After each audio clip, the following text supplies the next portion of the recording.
دقیقا من چند روزه هیچ ایده ندارم که این چیه اینجای من.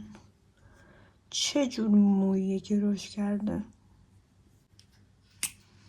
برام میخوام کاتش کنم.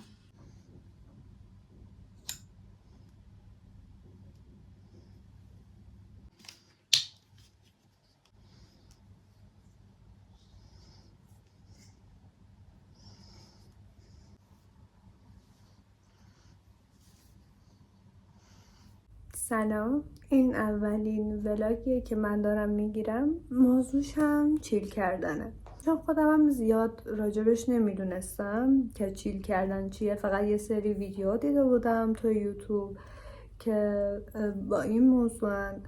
منم یکم کنجکاو شدم که ببینم چیل کردن چجوریه.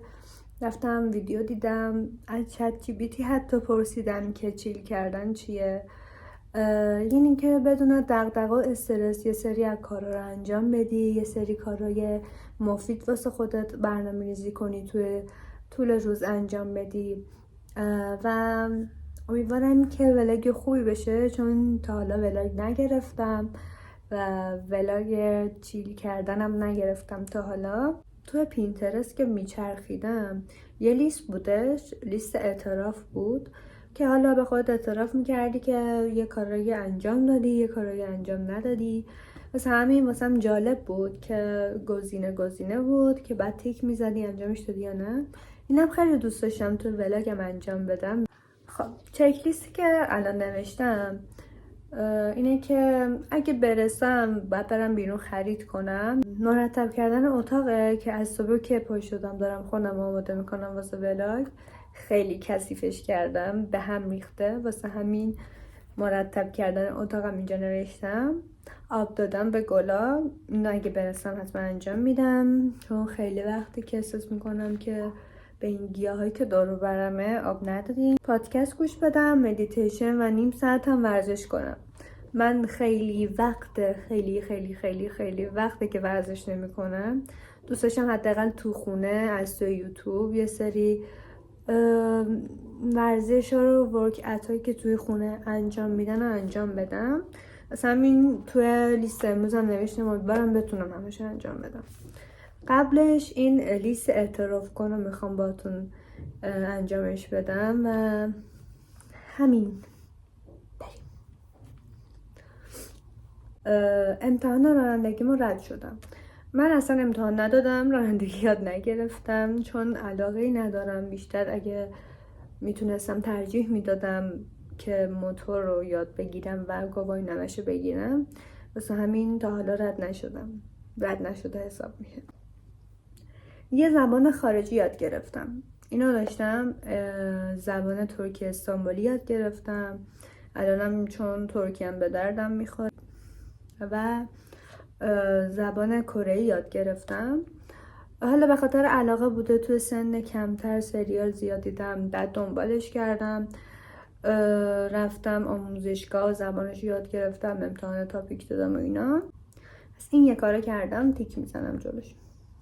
ازدواج کردم؟ نه، کاملا نه. دیگه کامل میشه نه. با یکی رفتم حموم. فکر میکنم همه ما بچه بودیم با مادرمون رفتیم حموم. نه یه چیز عادیه و من جلوش تیک میزنم. یه شیء گرون رو شکوندم. شیء گرون نبوده، ولی خب یادم تولد خواهرم، کیکشو سنم کمتر بود، از تو یخچال انداختم پایین و له شد. هنوزم که هنوزه انگار تو دلش مونده بهم میگه، ولی خب بازم بچه بودم، سنم کم بود. به جراحی زیبایی فکر کردم. فکر میکنم همه خانوما فکر میکنن به جراحی زیبایی و اگه یه چیزی باشه که خیلی تغییری تو صورتت ایجاد نکنه، بتونه اون نواقص یا چیزایی که خودت یا ایرادای کوچیکی که میبینی و اونا رو بتونه رفع کنه، به نظرم چیز خوبیه. دوست خیالی داشتم.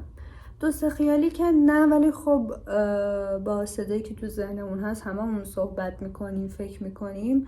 خب حالا که اینا رو نوشتیم و باید انجامشون بدیم، این لیستو، من دوست دارم که از نیم ساعت ورزش کردن دقیقا آخریشم نوشتم از اون شروع کنم، انجامش میدم. اگه انجامش دادم میام باتون شیرش میکنم و تیکشم میزنیم. رو تیک میزنیم.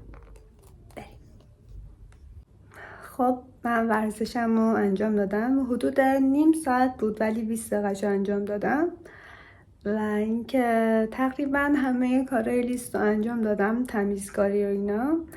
الان میخوام به این گیاها بدم. بعدش حالا مدیتیشن انجام ندادم، پادکست رو ولی انجام میدم، کتاب شب میخونم و مرسی که ولاگمو دیدین. تا ولاگای بعدی، خدافظ.